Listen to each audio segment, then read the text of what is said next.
Does Forsen still get like the same viewership? Uh-oh, who joined? Mr. Borelli. Oh boy. Have some decency. You know, how's it going? That's going. How'd you feel about your Tim Pool performance? Um, Mixed bag. I was only supposed to do the morning Culture War show, and Mm-hmm. I just had a good enough impression that they had me on for the evening show. Evening show delved into Israel Palestine. Mm-hmm. I'm too impressed with Tim's treatment of the other guest, who is more pro Palestine. I thought that it came off as, you know, a little browbeating of that person. So I just kind of sat quietly back and listened to them run in circles for an hour and a half. But I just had a great time. I thought the people behind the scenes were very nice. Tim was very nice behind the scenes, and Mm-hmm. I enjoyed it. It was bad timing for me though, because for a smaller streamer like me, you'd like to parlay that into like, okay, now I'm going to do a bunch of streams right after that and hopefully get a small bump. But unfortunately, my wife was going on vacation, like a bridal shower thing for 5 days, so I had to single dad it. So I was unable to stream for like the next 6 days. So Oh but damn. it was fun. I was glad to do it, and hopefully Wait, how old is your child? three, three. Ooh, So okay, gotcha. yeah, so it was fun. It was interesting because that was the longest amount of time my son was without his mom being around. So it was a lot of fun to kind of, eat cookies and shit like that he's not supposed to be doing. We had a good time. So Here's a random question. Do you think it would be easier to have two kids that are the same age as opposed to one kid? yeah, I do. You I do? kind of, I can see there's pluses and minuses of it. Like, Uh-huh. do you mean like directly the same age, like twins, or do you Like mean basically like it's apart? close enough. Because I'm sure now because you spent 5 days with them, kids are. God, you feel like not to project. Or I'm not projecting. I'm not accusing you. When I say you, I mean in the general sense. Sorry, I just Sure. qualified that like 50 times. Yeah, you feel like such a shit parent though when it's like you have your kid and it's like, okay, I am gonna spend every waking moment for the next week. Mom is out of town. That's gonna be awesome. And then like on day one, like 3 hours in, it's like, okay, fuck, we need to get the TV, the iPad out because this motherfucker literally needs all of my attention. Oh my god, there were so many times with Nathan as a kid when he was like 3, 4, 5, where I'm like, you need a brother. Holy shit! Like I can't just run around and do all this random shit for hours. Yeah, because they never stop. It's like crazy. And I always wondered sometimes, like, I wonder if it's easier to have twins or to have two children that can like occupy each other's attention. Yeah. Yeah, I feel that that's one of my failures as a father that I can already see that I need to get better. Is that when I see my friends that have multiple kids, which by the way, most people my age, I'm 39, most of my friend group chose not to have kids, but those that do, I feel like, I talked to someone like Connor Points, and he's like, dude, you gotta leave your kid at the playground, just run around and be a maniac. Me, I'm like on eggshells. I'm like, oh my God, that slide's too big. And I gotta do everything for him. And I think that's unfair to him. Uh-huh. He needs some certain amount of independence. And I think once you have multiple children, particularly if they're around the same age, you sort of let them, because it would be too burdensome to be like that to both of them, but you also start to realize that they're sort of taking care of each other with a lot of their like curious needs and things like that. So I do think in other ways it would just be straight up more difficult For because sure. you're More cleaning a mess up expensive in one and you corner, gotta right. 2 sets of diapers and all that shit. Yeah, for sure. Yep. Okay, I'm curious. Yeah, because we were talking about homelessness stuff the other day. Real quick for chat, for as comfortable or as deep as you're going into, what is your job again? So I'm called a residential counselor, but basically it's a job that you could have a GED and do, and it is doing home health care for adults with developmental disabilities. The particular company I work with has two groups. One is what we call comprehensive. Comprehensive is legitimately just people that have some sort of developmental disability diagnosis that mostly like heavily see things like autism, developmental delays. You see these weird broad diagnoses like intermittent explosive disorder, which is just a fun way of saying they get mad and hit people or destroy property or something at times. The other section's called signals. Signals has a lot of people that have similar diagnoses, but they've had trouble with the law, particularly with sex offenses. And so it might be someone that's heavily autistic, but unfortunately exposed themselves in public or something around a crowd or around children. And so there's different levels of care that's involved with people like that. Obviously, if you're going out into the community, there are certain restrictions and things like that that need to be applied. Yeah. But that's basically it. My job is to help facilitate that person's quality of lives and the goals that they have. So I'm not a doctor, I'm not a medical professional. I am trained in passing medications. Depending on the clients you work with, you might be trained to give insulin, to give simple injections, but I'm not making any medical decisions. I'm just there to help facilitate someone's quality of life, basically. Yeah. So a question that I have is, Do any of the people that you deal with, did any of them come from the streets, or were any of them like previously homeless and they've like transitioning from halfway homes into full time like living on their own with assistance, or have you ever dealt with anybody in that capacity before? Yeah, so I'm in Pennsylvania. I'm in Western Pennsylvania. There are companies like mine that are cropping up all over the place, and one of the reasons is the closing down of sort of the old school traditional mental facilities. So there was a sort of a famous one around here called Polk, and famously in the 80s, Nancy Reagan went to this hospital and found the conditions to be disgusting in there.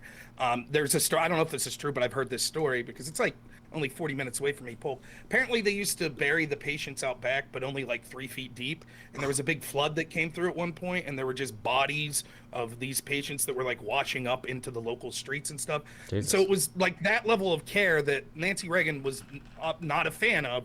And it started to sort of direct a national spotlight on Polk, but also in facilities like that. Now, to the people that worked at Polk, there are horror stories, don't get me wrong. Like it's Shutter Island type stuff you would hear. But you also have to imagine their budget's very low, and they might have 5 staff for every 100 patients. And many of these patients, particularly back in the day, but even still to this day, you just don't know what to do. Like if there's someone that has such, a diagnosis that they're enraged and you can't calm them down. And I won't get into specific details, but sometimes people that have these diagnoses, they'll just be inconsolable about something, and it could make them stronger than you would think that a human being could be. And you're some 120-pound nurse, and you got 20 other people in that wing. What are you gonna do? Yeah. So they strap them down to a gurney, and then those people are deemed monsters. The rest of them, oh, how could you do this to these people? And in some senses, I get it. Many of the people I work with, it's horrible. Have you ever seen the movie Shawshank Redemption? Yeah, I have. So there's the scene in Shawshank where Morgan Freeman gets out and he's working at a I don't know, grocery store, and he keeps asking his boss like, "Can I go to the restroom? Can I do this?" And the boss is like, "Of course, you're a human being." That's what it's like for a lot of the people I work with. It was like jail. Yeah. Like when they'll say little things like, "Can I get a glass of water?" I'm like, "Yeah, buddy, it's your house. Of course you can get a glass of water. Can I change the channel? Of course, it's your TV. I'm just here to help you. It's your home." So there are certainly people that were in Polk that were on the streets first and then left that facility to a place like mine. And there are people in our company that literally were homeless. Most of the time, the way that happens, the ones that ended up homeless were they had some sort of diagnosis and they had a family member that was taking care of them. And then their family member passes away, or they end up, having failing health, or they or You just can't elderly support where them anymore, yeah. they can't support them. And so then those people end up on the streets, and then sometimes law enforcement has to deal with them, and through diagnosis they end up getting recommended for a facility like mine. Do you think oh, sorry, one comment on that real quick. Have you ever watched House? Yeah. Generally the medical stuff is like kind of memey. I don't care much, whatever. The one thing that they do on that show that drives me fucking crazy, that I think if you've never dealt with somebody that has like severe mental disabilities, is there are people that are very mentally disabled in some House episodes, but House like always finds the perfect words to say to all of a sudden like bring them in line. It's very frustrating that people in real life don't have a lot of experience dealing with somebody who, you said inconsolable, is literally beyond like rational comprehension. Like there is no set of words. And then also, like you said, and this comes up in cop videos a lot too, it's really hard to bring a full-bodied adult male under control without severely hurting the person. That is a really challenging thing to do. Like you need like 6 people to do it. It's not just one dude that's beefy. It's not 2 dudes. Like it could be a lot of people. If you got like a 6-foot, 200-pound, low-functioning autistic person that's having a breakdown, and people are just like, yeah, people will see it. Like you said, they see somebody like tied to a bed and like, oh my God, this is inhuman. How could you do this? But it's like, bro, like this is a challenge. Like you have no idea. Yeah. Yeah, it's like, I don't know how deep we can get into this. Obviously, because of HIPAA, and you have to have concern for people's medical privacy. So I can only speak in generalities of situations that I've seen. But companies that I purposely chose to work for companies that are non-restraint, because I have zero interest in restraining someone. Now, I'm still trained to do the most simple restraints imaginable, like we consider a restraint like a wrist hold to grab someone by the wrist safely, Mm-hmm. and if they're trying to walk into traffic. Technically, that's a restraint. Mm-hmm. And I have to file a report if I do that because that is impairing their mobility against their It's will. assault and Even battery, though it's technically, right? So you have right. to have a reason to, yeah, yeah. Exactly. So now there are companies that straight up, because of the violent nature of some of the clients, they're trained to do holds like hold someone to the ground or hold them with their arms behind their back, and you have to go through training to be able to do that. But the first company I was in, it's kind of a crazy story. I was a debate coach at a local university. I debated there. I was a drunk. Once I ran out of debate eligibility, I became the coach there and continued to be a drunk. No problem. And like 2008, the Pennsylvania budget didn't pass. It was a state school. I walked into work one day. They're like, sorry, dude, see you later. So I picked up the newspaper and was like, I'm going to put my name in for like any random job, security guard, stuff Wait, like hold that. on. Am I missing, when you say you were drunk, do you mean like you had a problem with sobriety, like an alcoholism, or do you just mean Oh you were just yeah, like a jerk off? I was like a college partier. I drank I was pretty cool. I kept my shit together. Like I wasn't big into drinking and driving, and I certainly stayed sober when I was at work. Okay, And never any mind. day I I didn't had know if you off, meant you were like an alcoholic drunk, if that was, okay. But okay, gotcha. Okay, go ahead, sorry. maybe considered an alcoholic, but yeah, I kept my shit together. Anyways, I put my name in for this company. They called me back immediately, and I was like, "Well, what are the details?" They're like, "Oh, you'd work with people with like mental retardation and autism and whatever." I was like, "Yeah, sure, sounds good." And I went and we go through the training, and it's 2 days. Me and my friend went together, and at the end of it, they're like, "Would you mind getting hit?" And I was like, I guess not. My friend was like, yeah, I would mind. So we both started off at 11, I think 10 or 11 bucks an hour. My friend's job, the client he worked with, he played Wii bowling all day, every day. My job, I got the shit beat out of me and I got hospitalized like 6 times. Same job, same money, just different clients. Uh-huh. The client that I was put with was formerly at a previous facility where he was staffed 4-to-1, and they would restrain him for hours a day. He was it's kind of a really sad story. He was the strongest human being I've ever seen. Uh-huh. He weighed upwards of 400 pounds. He had a steel reinforced chair that it took me and another guy to drag across the room. The first day I was there, we drug it so he could sweep. Later that night, I watched him pick it up over his head and throw it through a wall. And Jesus. he was a sweet guy, but he had constant seizures. And when he would have an episode, there was no talking to him, and that makes it worse, right? Because if it's someone who you could never get through to, Uh-huh. then it's like, well, you don't have that expectation. But the guy that you were just sitting there eating dinner with, and he's kind of nonverbal, but you could see that he's relating to you, and then all of a sudden, he's smashing out a window and chasing you with a pane of glass, or he ripped power lines down one time. It was, and or he would attack members of the community. And what I started to see there was, after doing that job for a while, I started to see that there was not one person in the professional field anywhere that I saw that gave two shits about this guy but me. He Yeah. was adopted. His adopted mother didn't care about him. The people at the top of our company, they didn't care. There's almost like a bounty system. I will So because I go will ahead. say on that note though, not to for the people around you, and you might agree, you might disagree with this, that there are a lot of people who can be around a person and you're like, this person is sweet, they just need help. I can't believe you guys like seem so uncaring about this person. But man, dude, caretaker burnout, that takes a toll when you're dealing with this person for weeks or months or years. Like I feel really bad when it happens to families that get burnt out caring for older family members where they just can't do it anymore. Now, maybe in this circumstance, maybe everyone around them was just generally a piece of shit. But even people that mean well, I feel like that burnout is a real thing.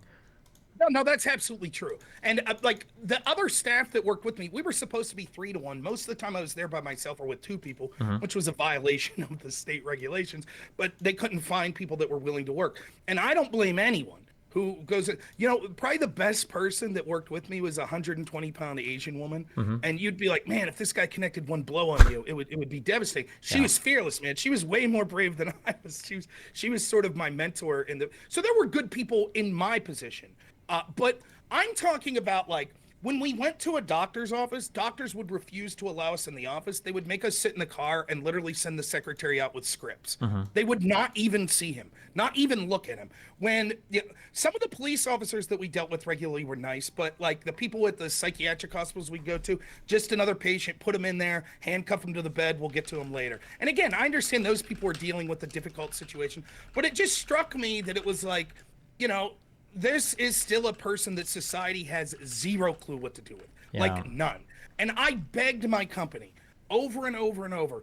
I'm s- I have a big heart. I'm for maximum freedom for people. This person should not have been in our company. Our company was not equipped to handle him. It was one thing when he would attack me. I don't mean to be rude or like make fun of it. It was almost like watching a movie with like Frankenstein or a mummy where he would come at you slowly. You can get away. Like, I'm not the fastest person in the world, but I was far more agile and fast than him. The problem was he would go after members of the community. And then I'm put in a position where I can't watch him beat some young girl to death.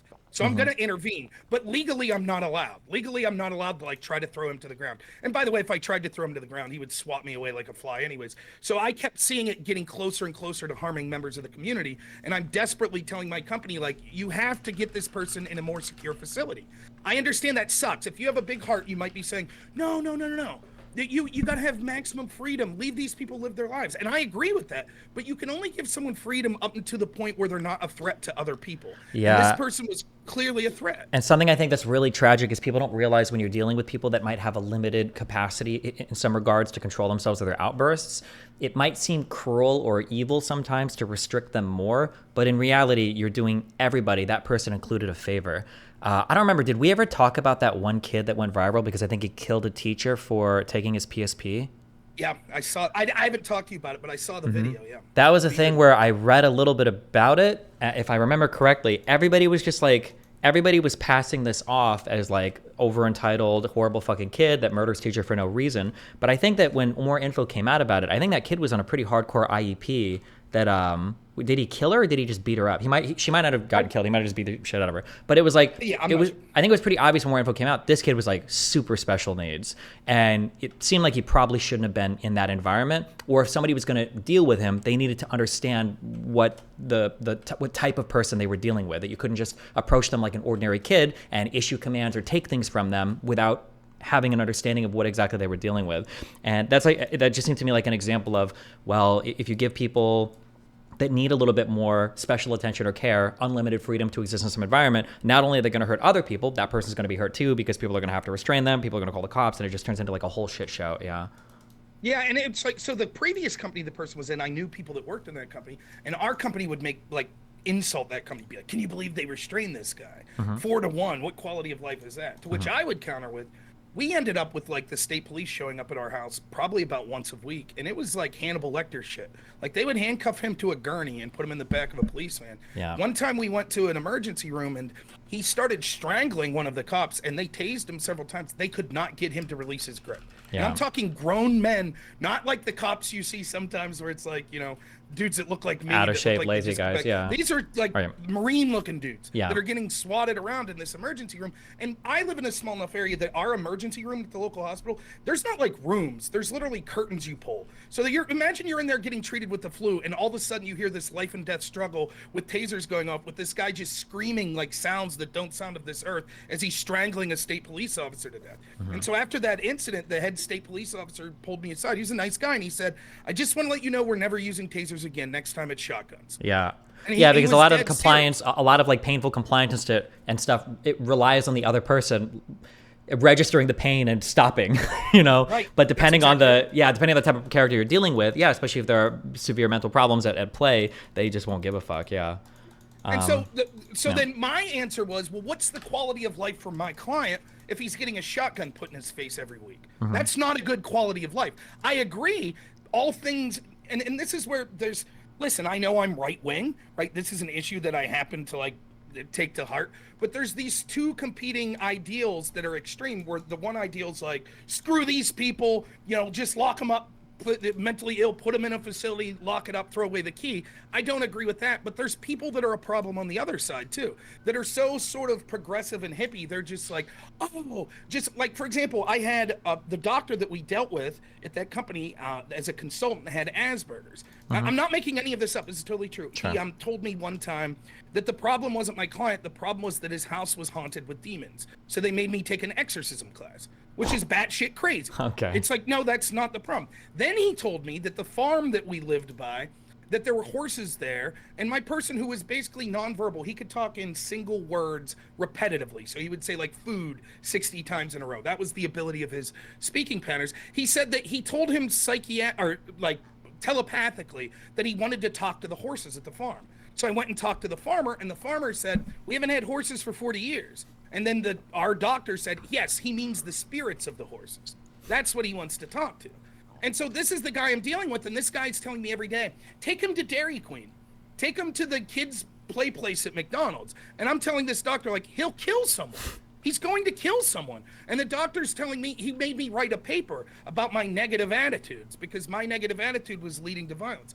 And so you can see the problem at the opposite end of the spectrum, where I understand having a big heart for that guy. I love that guy. I did. I worked with him for 2 years and I felt like I was his only friend. But I also knew you couldn't have him in public. I knew that he needed to be restrained.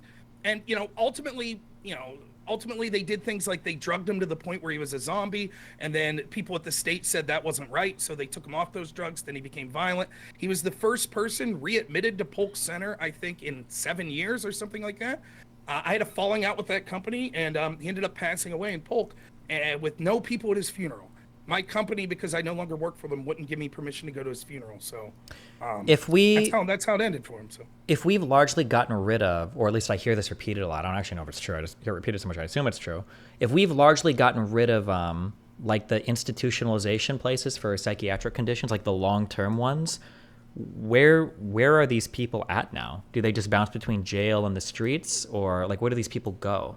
A lot of them went to companies like mine. So it's one of the fastest growing industries where people, I forget what the requirements are. I think you could have a master's. Technically, I have a master's degree, so I could start my own company probably, but I'm lazy. I don't have the business mindset to do that. Or you have to work so many years administratively in the field. I would. Or no, I'm asking for people that are your clients. Are these people, does the state pay for everything, or do they have some other income source? Like, have they worked, or do they have family that are paying, or how can they afford your company services? So it's similar to like someone going into a nursing home in some senses, where if the family can pay, or if they have assets in some senses, just like when you go to the nursing home and you sign over a portion of those, sometimes that happens. But the bulk of the money, the overwhelming majority of the money, comes from the state. Okay. It's almost because almost everyone that I'm dealing with has limited connections to family, and if they have connections to family, they're not necessarily wealthy people. I think if you were wealthy and could afford it, you're probably getting some sort of private service. Sure. I don't want to talk ill of my specific company. It's the best company I've worked for, but I could say this, in every company I've been in totality, probably 50 to 60% of the people that have my job, I wouldn't trust to watch my goldfish. They're terrible. When you pay people minimum wage, you're going to get a certain clientele of people. And so imagine you have an autistic daughter or sister, and you put them in this facility, and the person that's taking care of them is making $10 an hour. Who do you think you're going to get? Well, you're going to get people that probably couldn't qualify for jobs that were better. Yeah, so I have the weird, Yeah, not to do the super progressive cuck side, although it seems like you're partially there because I'm a big capitalist, but it does feel really weird driving to school and, dropping my son off at a place where everybody's getting paid, $42,000 an hour to be the most important influences in the early 4, 5, 6 years of his life. Like, it's insane to me, the level of compensation for people that are involved in some of the most important functions in society sometimes. Did I say 42,000 an hour? Sorry, 40,000 a year. My bad. But whatever. Yeah, or whatever. think of hospice care or elderly care. Like, imagine how many people that their intimate last moments are with a stranger that's getting paid $14 an hour. Yeah. Because the family lives 3 states over. And it's not even that the family's mean. It's just, what are you going to do if you're 40 and you have kids and you have a career? You going to stop your life to sit there every day with your ailing father? It's difficult. I find it so strange how we do that. But that's the way it is. So then you have to ask yourself this question. For me, what I do is ideal with people with mental illness. So taking this to homelessness. Now, there's different types of mental illness. Some people, if people are at a certain level where they have some sort of cognitive understanding and they choose to not get help, what can you really do? You can't force you can, but at that point, they don't have to accept the treatment, and then they're going to end up in a harder facility, jail, or a psychiatric facility. Or homeless, yeah. Right. So you could be like, oh, yeah, I think, I'm super progressive, so I think what Rob's talking about is good. Let's give every mentally ill person their own home and 3 to 5 staff to work round the clock 24/7. The amount of money, even if you're paying people like me dirt money, It's insane. You have to pay for the house, you have to pay for the upkeeping, you have to the insurance and stuff. Yeah, so all of the medical visits. something on this track. So this is what I'm kind of curious. I think I don't know if I asked this directly, or I was kind of getting towards this. For two questions. One is like all the people that you see are privately housed, right? They're not like in large facilities, right? And then the second question would be, do you think that they should bring back, because there's a thing I hear talked about a lot, should they bring back some of those larger group home institutionalization things where people that just can't work or live on their own without full-time or close to full-time care? Yeah, they should to some degree. Now, I think that there should be far more oversight of it, and they should be staffed better. And I think that places like Polk were getting better. When my client got put into Polk, I believe they had one staff for every 5 patients at that point, which was incredibly better than what you heard about in the 80s, where it might be dozens of patients per staff. And so that more hands-on approach means even if things get more out of control, you have more options than if you have a room full of 20 people. What are you going to do if one person's out of control? There are certain, I still think that there is a space in between as much freedom as possible with someone with a mental disability living in their own home with care versus prison. I think that those sort of facilities do fall in between those two, and there's space for it. It will always be controversial. I mean, I understand that. If it was your kid, would you ever want them put in a facility like that? No, of course not. But it's difficult thing. It's people that fall through the cracks of society, and you have to ask yourself, even as someone who's sort of libertarian minded like me, at what point do we say you can't be in society because you have a mental issue that is so significant that you are a significant harm to those around you? And this comes through with homelessness as well. I have a heart for homeless people, absolutely. But I live in a place where there's hardly any homeless people. I live in rural America. But when I see videos, which I understand, I'm getting a selective bias of the videos I'm seeing. But when I see videos of someone walking their kid to school in somewhere like San Francisco, and you see homeless addicts sitting outside their bus stop, for me, although I have a heart for those homeless people, at some point you have to say, this is not acceptable.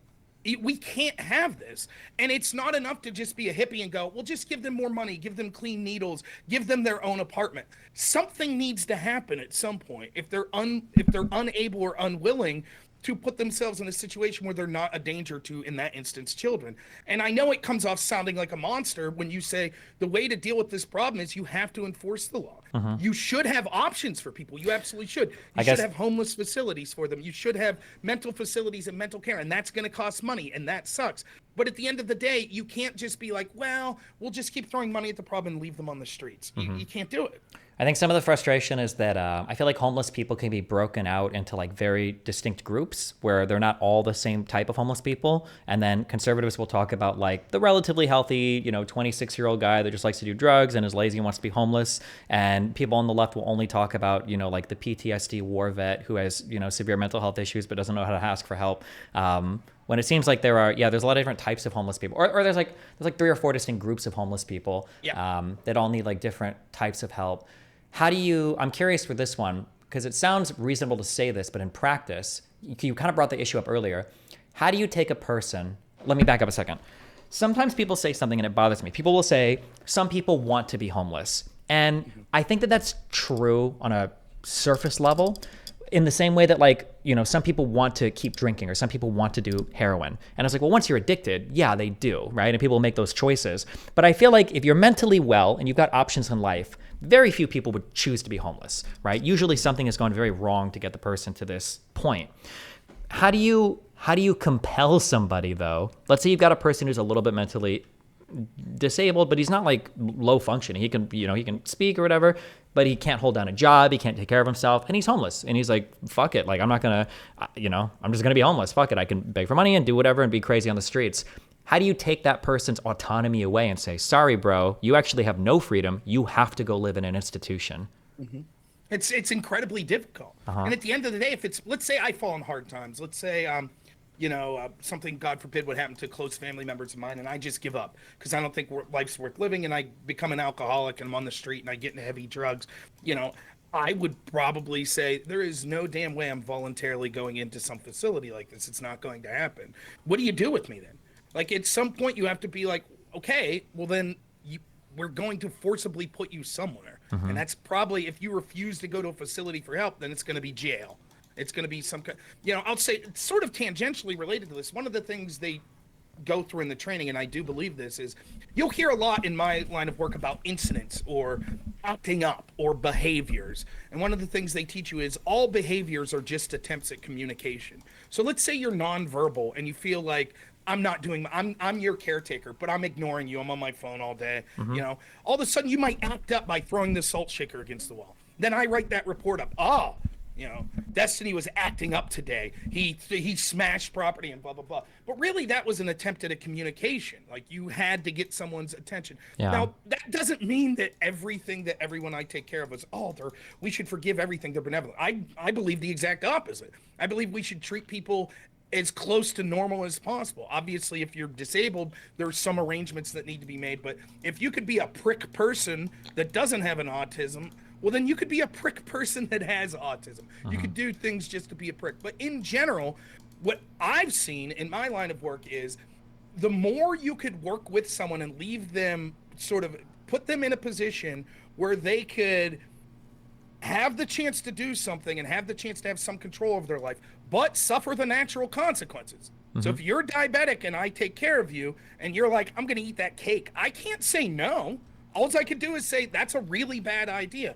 I think more often than not, what you see is people make changes for the positive. And even people I've worked with I've never worked with someone with a significant drug addiction, but I've worked with people with alcohol and cigarette addictions. And it's gotten much better over time as you let them have more control over their life, and they didn't feel like they were in a terrible facility like the ones I talked to, and they realized that they were safe. It's difficult, but the truth is there's never going to be a perfect answer. There's always going to be people that fall through the crack, particularly that we call homeless or people that are problematic homeless. It will always happen. There will be a person that you could give the moon to. You could put them in the best facility in the world, make it the most comfortable, give them everything they want, and then 2 days after that, they're going to be right back in the streets doing the same thing. What do you do with that person? Do you just say, oh, well, I guess our streets are going to be filled with people like this? Or do you say, okay, we have to take their autonomy away now? And, I'm sorry, I do come down, even though I have a big heart, I come down on that side of things where for the greater good of society, we have to say, like, no, you can't be engaged in dangerous behaviors in public like that negatively affect the residents' quality of life or the people's quality of life. Yeah, I think I agree. It has to be paired with it sounds mean, but I think I wouldn't say being homeless should be illegal, but I think sleeping on the streets or any of that should be illegal. You shouldn't be allowed to do that. But only if there's like a place for you to go, obviously, right? Like, you can't just be throwing these people in jail over and over again. That's exactly right. Yeah. And that's the problem. One of the things, so as a right winger, and I've told my office this, they don't listen to me. I ran for Congress here in this state, and I'm like, they have a bunch of people who are company employees whose entire job it is to basically lobby politicians. But in Pennsylvania, the only people they lobby is the Democrats. And I'm like, why? And they're like, well, the Republicans don't really care about stuff like this. And I'm like, but that's because you have to talk to them in language they understand. So here's the case I make. Well, let's say that you don't take care of these people and you send them to prison. Are you aware that you're actually going to spend more money for them in prison? And think of the crimes and things like that, and like how you don't like seeing homeless people, or you don't like seeing mentally ill people in public. Well, by having facilities like this and funding it, and I agree, I think that the government spends way too much money, and I'm hesitant to want to fund things as well. But by funding this, I think you're getting more net benefit for that funding than you would be elsewhere and funding in other areas. So I try to talk to Republicans like that and say, what are their concerns? Well, they're concerned about crime, and they're concerned about sort of the public space looking clean and being good. Well, I think facilities like, it's not going to solve it, but I think it significantly helps. And, it also, what you're doing is a lot of people that were written off because of their disability or their illness that wouldn't be productive of society.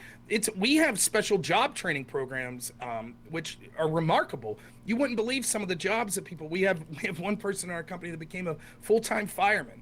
Now, he doesn't do all the most difficult stuff, but he works in the fire department and helps keep the place clean, and it's actually an amazing story. This is someone 10 years ago that you would say that dude's going to be in prison his whole life, or he's going to be in a mental facility. Now he's working as a fireman. So, I mean, there are options. I think there are positive stories that come out of it. And but on the other hand, I understand you can't be like, oh, so what are we going to do, Rob? Every single person that has any mental illness, here's your own free house. Here's 5 staff to take care of you. Of course, that's unfeasible. So it'll never be perfect, but I think it's Right now, it's a better answer we have than either just the medical facilities or sending people to prison or just leaving them on the streets. Yeah. Have you ever been to the West Coast? No, the furthest I've been to Texas, Dallas. That's the furthest I've ever been Okay, west. man, I've been up and down the East Coast quite a bit. West Coast homelessness hits different. The L.A. and Seattle, that shit is wild. Well, I think it probably has to do with the fact that first and foremost that it's comfortable there, like as far as the Yeah, I think the climate. weather helps a ton. Yeah. Yeah. Mm-hmm.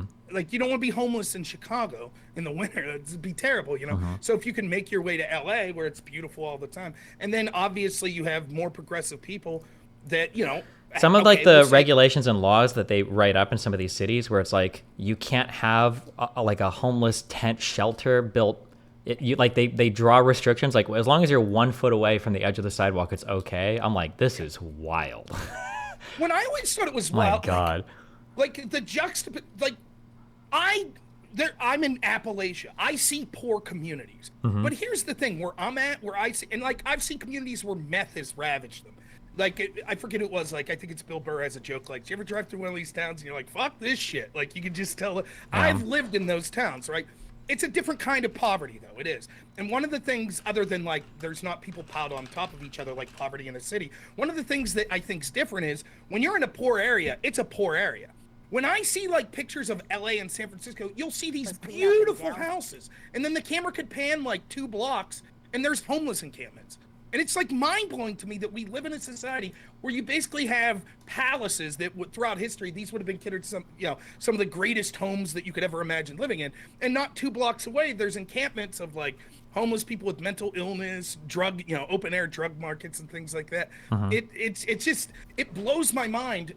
I don't know what that's like. I've never experienced seeing these, beautiful upscale businesses and homes right next to incredible poverty. For me, if it's poverty, it's poverty, and if it's a good neighborhood, it's a good neighborhood. Yeah. Yeah. Okay.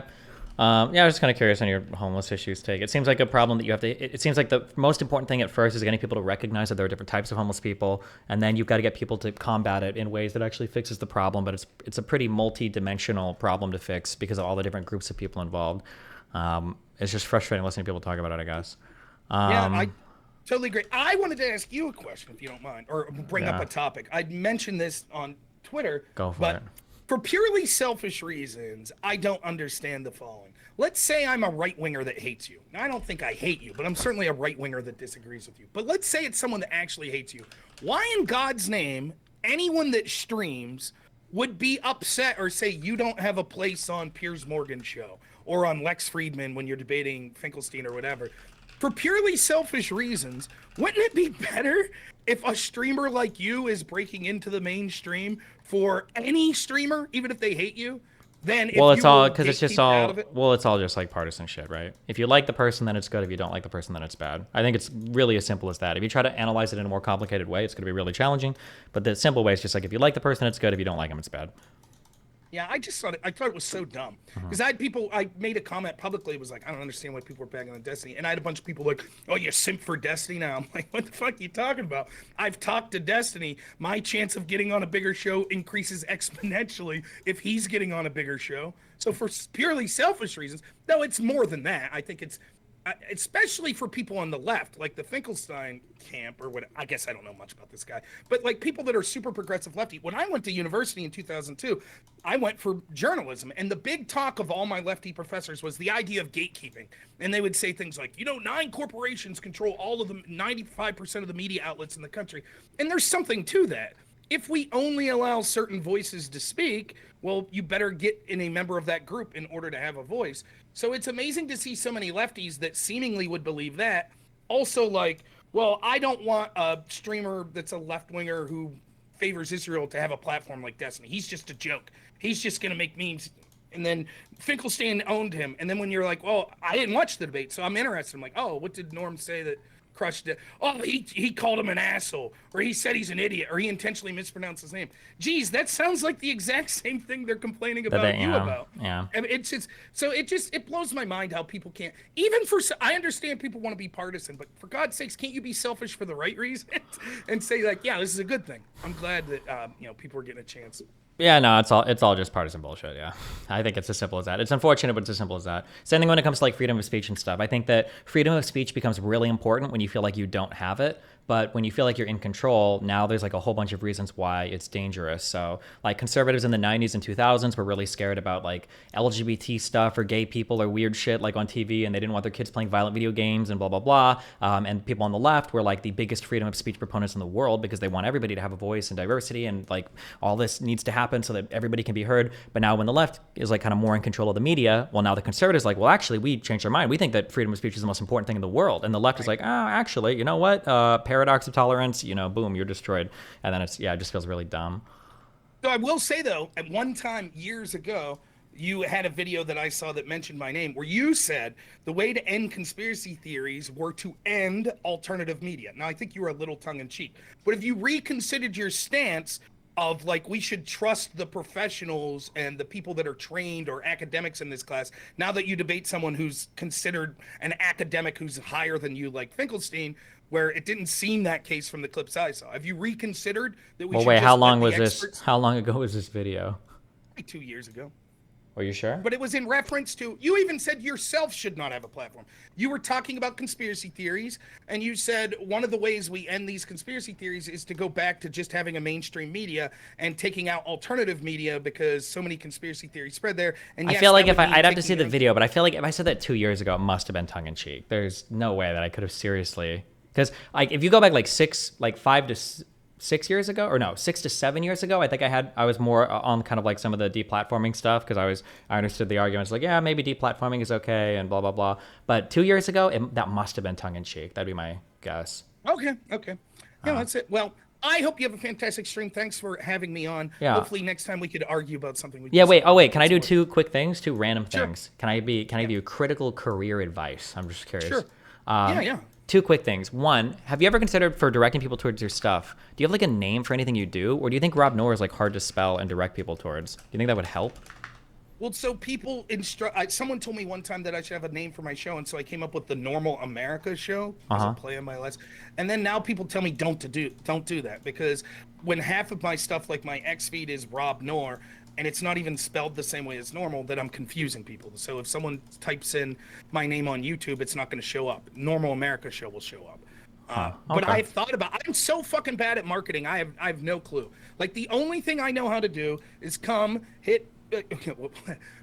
on, hit stream, and then just talk for hours. That's all I do. I understand, like, I'm fucking up in so many ways. If I had an editor that could clip things into like 3-minute burst, because unlike you, like, I'm a relative unknown. Who the hell's gonna watch some guy they've never heard of come on and do a 6-hour live stream? Not many people. Sure. And so if I cut that down into 5-minute chunks, if I had better marketing, like a clever name, maybe that would help. So I don't know. Maybe it's something I consider. Do you have any suggestions? No, I truly don't know. One of the biggest things that kept me from branding off Destiny is because I think my name is bad for branding, Stephen Bonnell, because it's difficult to spell and pronounce, and it's just like I don't want people to fucking mistype my shit looking for me or whatever. Mr. Borelli. Yeah, Mr. Borelli. Yeah.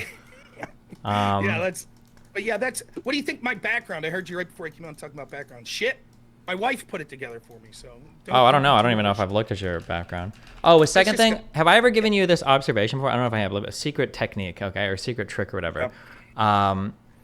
Yep. You have a penchant for being a ruthless debater, and obviously my community and a whole bunch of people will get asked mad about our debate. I get asked mad about our debates. Do you feel that you are really easy to cut off? Yeah. Sometimes with you, yes. Okay. So so here's the thing. I'd like to reciprocate the energy that I'm getting, but I also have these other things. Some of it I think is simple. I'm not intimidated by you as a debater. Mm-hmm. I'm not intimidated by you as having a bigger show. Mm-hmm. But there is part of me when you invite me on, when you say, hey, Rob, can you come on and explain your stance on the Burisma thing? To me, it's your show. And if you want to cut me off because you invited me to your show, it's your show. So when you say, can you come on and talk to me about January 6th? Sure. If you cut me off every 2 minutes, that's different than if I'm in a moderated debate with you. Okay. At that point, I feel like, okay, this is both of our show for all equivalents. Here, well, it's the moderator show, but you see what I'm saying. Sure. Now, Hutch. I was gonna say the only reason I bring this up is because in our debates, I have a very strong impression of that. I think in some of our debates, I think I even stop myself. I'm like, well, hold on, let me let you finish because I think I can cut you off a lot. and usually I can get away with it. And at some point I realized, like, okay, hold on, this is too much. I don't know if that, I haven't watched your Tim Pool show. I don't know if other people do that, but you can definitely fight for more space when you're talking sometimes. Because I notice it, Yeah. I can always just cut you off and then start going, and then you won't get to finish your point, and then I can go down some other road. I don't try to do it intentionally, but it's something I notice. Yeah, and I think that I've noticed that in the past couple times, but I think if you go back and watch when we were on panels, it's completely different. Like, Okay. I'll be trying to talk over you, and I'll cut you off and shit like that. But panels are different. You have to fight for space on there no matter what. Yeah. So you gotta you gotta be the squeakiest wheel. But yeah, like yesterday I debated Hutch, and I start off.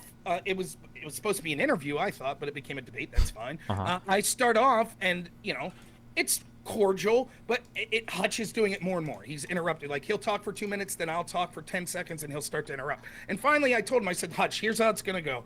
I was like, I'm gonna progressively get more and more assertive as we move on, because I can't let you go on this 2-minute spree, and then as soon as I start answering, you're like, but wait, what about this? I was like, so I just want to let you know that's how it's going to go. And then unfortunately, I think what happens is I have no middle ground, right? So I take it from 0 to 100. So by the end of that debate, I'm like, Hutch, shut the fuck up. Like, just saying things like that. And then when I look back on it afterwards, I'm like, that's fine. That's who I really am. Like, I'm not putting on airs or anything. But is that the most persuasive way to get my opinion across? Probably not. So it's funny because I will have people, the impression that you would have that I'm easy to walk over. There are other people that say, like, Rob's a hothead and you can't get a word in edgewise with him when he's talking and this, that, and the other. So for me, I try to, other than what I already told you about being invited on someone's show, I try to reciprocate the energy. I thought one of the best debates for non-interrupt that I ever did was when me and you debated Biden's record on Politically Provoked. Like, Brittany, the moderator, she might as well have not been there. Like, we literally, you would talk 2 minutes, I would talk 2 minutes. You would talk 2 minutes, and then you would ask a question, I would answer briefly, and then leave you finish talking. It didn't require a moderator, and we weren't really interrupting each other. That's my preferable idea. The other thing is my style of debate. I like to do interaction, like back and forth. So I do talk in big chunks, but I love when I'm like, well, let me ask you this question real quick. And then you give a quick answer, and then I go off that answer. And a lot of times it doesn't work like that. So like with Hutch, when I'm talking to him, I'm like, well, let me ask you this. He'll talk for 2 minutes, and I go, let me ask you a quick question. And then he'll answer it with a 4-minute answer. I notice I can't do that when I'm in big debates, and it drives me crazy because sometimes I want, like, can you clarify real quick? What do you think about ABC? Well, ABC and the history of, and then it's just like, fuck me, I shouldn't have asked him a question. He's just going to talk for 4 more minutes. And yeah, I can't do that in big. I stopped doing that. I've tried to tell myself over and over and over again, when someone asks me a question, to always start off with ramble? Yes or no, if it's possible. Okay. I definitely ramble. I do. But I try to start off with yes or no, because it's so incredibly difficult if you say, like, what do you think the cop should have been called? And then someone talks for 3 minutes without saying yes or no. So you're trying to figure out, well, on one hand, blah, blah, blah, blah. And you're like, okay, but what is your answer going to be? I find that incredibly frustrating. So I'll definitely be long-winded. But I try, if you would ask me, like, Rob, do you think this? I'll be like, yes. And here's why, right? That, I don't have a problem with that. And I know I could be long-winded. I get that. But to me, that's different so many times. I'll tell you one who's bad for it. It's Pisco. I remember the first time I debated Pisco, I said, Pisco, do you think before the FBI gets a FISA warrant that they should try to have to verify some of the information before they get it? And I put a timer up. He talked for 7 minutes without saying yes or no. No shot. I was like, 7 minutes? Yes, 7 minutes. I'll see. I may have had to remove. I did basically delete my whole YouTube channel for community strikes over COVID at one point, but I'll see if I can find it. I'll DM it to you. He even laughed about it afterwards. I'm like, dude, you couldn't just say yes or no? Jesus. And he's like, oh, okay. Yeah. And I know I'm long-winded. It's funny. It's like one of the things I find funny is when I'll read comments of, like, when I debate you, people be like, Rob talks fast and he gish gallops. And I'm like, yeah, nice. Right. That's what they say about Destiny. It's kind of funny. So I'm not, it's pot calling kettle me criticizing Pisco for being long-winded. I get that. I'm just as bad. But I thought that particular instance, that's pretty funny. Okay. Well, I think that's basically all I had. Yeah, I was just curious. All right. Yeah, we'll talk. I'd love to talk to you someday about vaccine stuff that you were talking to Jordan Peterson about, but we could set that up some other day if you want. Sure thing. All right. I'll talk to you later. Have fun. Take it easy. Bye. Bye.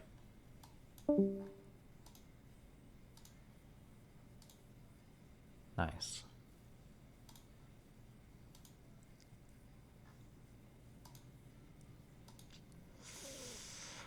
Ooh. Oh, I didn't answer about his background. I think it's okay. A little flat, though. Wait, Is this part of the background or is this a stream thing? This looks like it's not real. No, this is real because it's like curved and shit. Oh yeah, and his hat went over it. Okay, never mind. I just got mind fucked.